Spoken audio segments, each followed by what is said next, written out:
नमस्कार बच्चों। पिछली कक्षा में हमने देखा था पुष्प की अभिलाषा के बारे में, जो कि हमारी एक कविता है जिसे लिखा है हमारे कवि माखनलाल चतुर्वेदी जी ने। इस कविता के द्वारा कवि हमें बताना चाह रहे हैं कि पुष्प की अभिलाषा यानी कि इच्छा क्या है, पुष्प क्या चाहता है और क्या क्या नहीं चाहता, इसके बारे में भी हमें कवि ने इस कविता के बारे में बताने की कोशिश की है।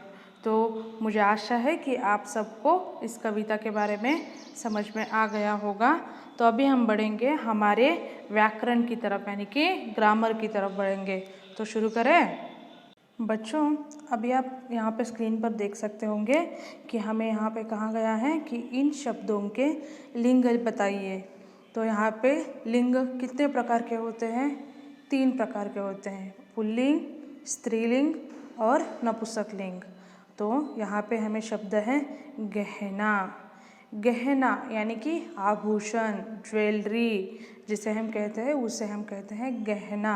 तो गहना जो है स्त्रीलिंग, यानी कि गहने जो होते हैं जो हम स्त्रियों की यानी कि जो लड़कियों को बहुत ज़्यादा पसंद होते हैं वो होते हैं स्त्रीलिंग। इसके लिए हम कहते हैं गहने के जैसे प्रकार होते हैं बाजूबंद, नेकलेस, बैंगल्स यानी कि चूड़ियाँ, नथ यानी कि नोज रिंग, ईयरिंग जिसे हम कान की बाली कहते हैं। तो ये सब होते हैं गहने के प्रकार जिन्हें हम स्त्रीलिंग कहते हैं। और दूसरा शब्द है सम्राट। सम्राट यानी कि राजाओं का राजा, इन शॉर्ट कहे तो किंग। किंग को हम कहते हैं सम्राट, और किंग हमेशा पुल्लिंग होता है। और तीसरा शब्द है भाग्य। भाग्य यानी कि डेस्टिनी, यानी कि जिसे हम कहते हैं कभी कभी मेरा भाग्य ही सही नहीं है, ऐसा हम कहते हैं ना कभी कभी, तो वो है स्त्रीलिंग। भाग्य भी स्त्रीलिंग है। और हमने बहुत सारे लड़कियों के नाम भी सुने होंगे जैसे कि भाग्यश्री, भाग्या, तो ये सब होते हैं स्त्रीलिंग। और अगला है पुष्प। पुष्प यानी कि फ्लावर, जो फूल होता है उसे हम पुष्प कहते हैं।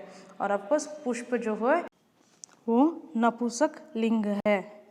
और भी आगे बहुत सारे शब्द है जैसे है शव। शव यानी कि डेड बॉडी, जिसे हम कहते हैं पार्थिव शरीर, जिसमें कोई प्राण नहीं होता, उसे हम कहते हैं शव।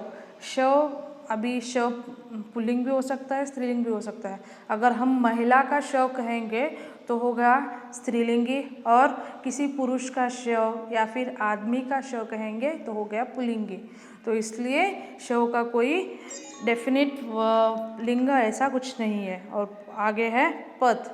पथ यानी कि मार्ग, रास्ता, रूट, रोड। तो पथ जो है वो है पुल्लिंगी वर्ड है। और आगे है मातृभूमि, यानी कि हमारी धरती माँ, हमारी भारत माता। मातृभूमि हमारी स्त्रीलिंगी है। और यहाँ पे अगला शब्द है वनमाली, जिसे हमारे कवि ने बहुत ही खूबसूरत तरीके से अपने कविता में उपयोग किया है।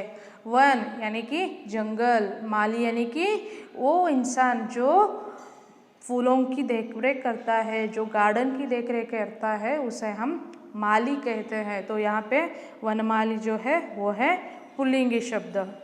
तो बच्चों आज की कक्षा में इतना ही। हम फिर से कल मिलेंगे।